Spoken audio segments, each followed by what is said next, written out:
দর্শক, আজ আমরা এমন এক মানুষকে নিয়ে কথা বলবো যাকে কেউ কেউ নিজেদের পীর বানিয়ে ফেলেছেন। এই ভিডিও দেখার পর সেই সব মুরিদদের প্রচুর গালিবর্ষণ হবে আমাদের উপর, আর আমরা তার জন্য প্রস্তুত। যদিও এই পীরের মুখোশ খুলে দিলেও যারা এই পীরের মুরিদ তারা সহজে বিশ্বাস করবেন না। তারপরেও সত্য তো আমাদের প্রকাশ করতেই হবে। চিলে কান নিয়ে চলে গেছে শুনে চিলের পিছনে না ছুটে আগে নিজের কানে হাত দেন প্রিয় দর্শক। আসেন শুরু করি। প্রতিটি মানুষ চায় নিজেকে প্রতিষ্ঠিত করতে। কেউ চায় খ্যাতি, কেউ চায় অর্থ। এটা দোষের কিছু নয়, কিন্তু এই চাওয়া অর্জন করতে কেউ পরিশ্রম করে, কেউ সৎ পথে মেধা ব্যয় করে, আর কেউ ধূর্ততার আশ্রয় নেয়।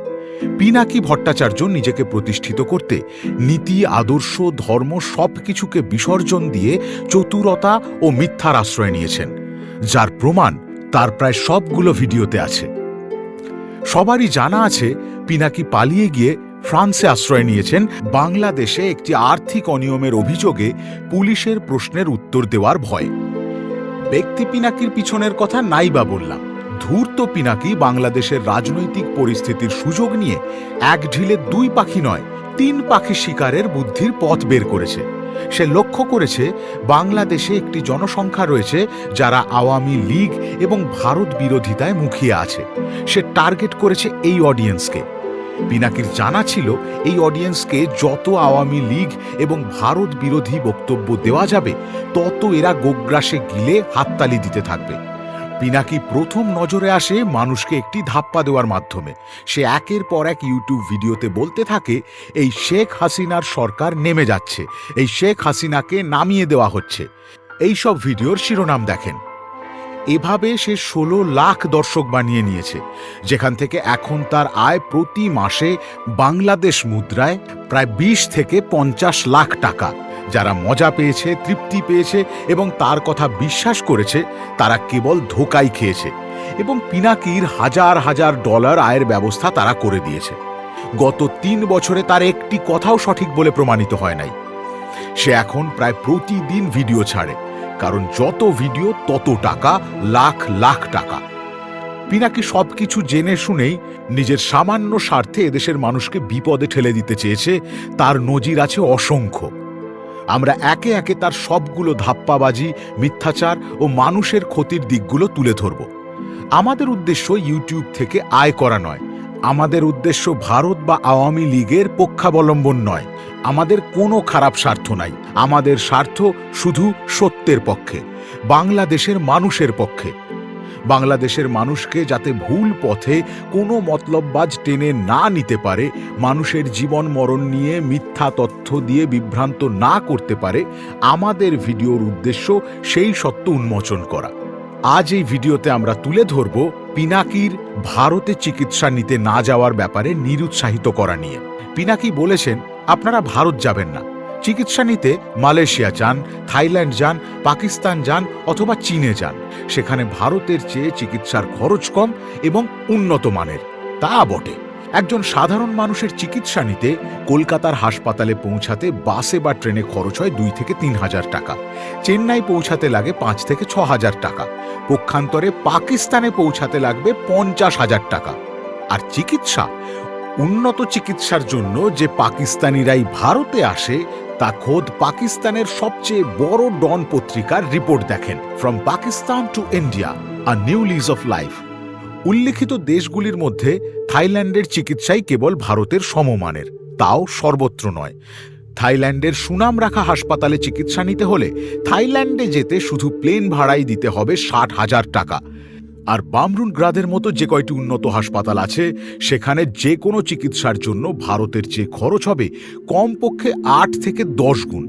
সেই সঙ্গে ভাষাগত বাধা তো আছেই। পিনাকি বাংলাদেশের মানুষকে পরামর্শ দিয়েছেন চীনে গিয়ে চিকিৎসা করাতে। চীন যেতে প্লেন ভাড়া কত? চীনের চিকিৎসা কি ভারতের চেয়ে উন্নত? চীন এবং ভারতের মধ্যে বৈরী সম্পর্ক হওয়া সত্ত্বেও চীনের জনগণের একটি বিরাট অংশ ভারতে আসতে শুরু করেছে চিকিৎসার জন্য। Medical tourism in India blooms despite India China tensions. চীনের থেকে ভারতে মেডিকেল ট্যুরিজম বিকশিত হচ্ছে। খোদ চীনেরই সবচাইতে জনপ্রিয় পত্রিকা গ্লোবাল টাইমস একাধিক চাইনিজ রোগীর সঙ্গে কথা বলেছে। লিভার ফাইব্রোসিসের একজন রোগী ভারতের নয়াদিল্লিতে এসে চিকিৎসা নেয়। তিনি 4 সপ্তাহের মধ্যে সম্পূর্ণ সুস্থ হয়ে দেশে ফেরেন। চীনের ওই নারী রোগী বলেন, ভারতের হাসপাতাল আমাদের মতো গাদাগাদি করা নয়। তিনি বলেন, ভারতের হাসপাতালের পরিচ্ছন্নতা এবং পেশাদারিত্ব খুবই মনে দাগ কাটার মতো। এই রকম অসংখ্য উদাহরণ দেওয়া যায়। দেখেন দর্শক, জেনে শুনে পিনাকি মানুষকে এইভাবে বিপদে ফেলতে চাচ্ছে স্রেফ তার নিজের স্বার্থে। ভেবে দেখেন, ভারতের সঙ্গে বৈরিতা সত্ত্বেও চীন কিন্তু তাদের জনগণকে ভারতে চিকিৎসা নিতে বাধা দেয় না। শুধু চীন কেন, পৃথিবীর কোনো দেশেই এমন চিকিৎসার প্রশ্নে কোনো বৈরিতা নাই। কিউবার সঙ্গে যুক্তরাষ্ট্রের বৈরিতা দীর্ঘদিনের। গত 55 বছর ধরে যুক্তরাষ্ট্র কিউবার ওপর নিষেধাজ্ঞা দিয়ে রেখেছে। কিন্তু কিউবায় ক্যান্সার সহ কিছু চিকিৎসা বিশ্বমানের এবং সাশ্রয়ী হওয়ায় যুক্তরাষ্ট্রের অনেক মানুষ সেখানে চিকিৎসা নিতে যায়। কারণ চিকিৎসার সঙ্গে জড়িয়ে আছে একজন মানুষের বাঁচা মরার সম্পর্ক। যে কোনো স্থানে গিয়ে চিকিৎসা নিতে পারা মানুষের একটি মৌলিক অধিকার। এই বিকৃত মানসিকতার পিনাকি নিজে একজন চিকিৎসক হয়েও এসব তথ্য জেনেও বাংলাদেশি মানুষদের স্বাস্থ্য ঝুঁকি নিয়ে ছিলিমিনি খেলতে চাইছে। এটা পরিষ্কার, পিনাকির কোনো দল নাই। তার একমাত্র দল হচ্ছে নিজেকে প্রতিষ্ঠিত করা, অর্থনৈতিকভাবে এবং সামাজিকভাবে। আর তার কুটচাল অনেকটা সফলও হয়েছে। সে ভর করেছে জামায়াতে ইসলাম ও বিএনপির উপরে। মনের মতো করে ব্যবহার করছে এই দল দুটির সেন্টিমেন্টকে, আর 2 হাত ভরে অর্থ আয় করছে। সারা জীবন পিনাকির আর কিছু করে খেতে হবে না, সে সফল। তার আরও টাকা চাই, খ্যাতি চাই। তা সে চাইতেই পারে, অনেকেই চায়, কিন্তু মানুষের জীবন নিয়ে কেন ছিনিমিনি খেলা? একবার ভেবে দেখেন প্রিয় দর্শক, ভারত যদি চিকিৎসা ভিসা বন্ধ করে দেয়, প্রতি বছর যে লাখ লাখ মানুষ জটিল রোগ নিয়ে চেন্নাই, কলকাতা, আহমেদাবাদ, দিল্লি, ব্যাঙ্গালোর গিয়ে চিকিৎসা নিয়ে আসছে, তারা যাবে কোথায়? সুতরাং চীনে রাখেন এই পিনাকিকে। তার কথায় মুগ্ধ হওয়ার আগে একটু বাস্তবতা চিন্তা করুন।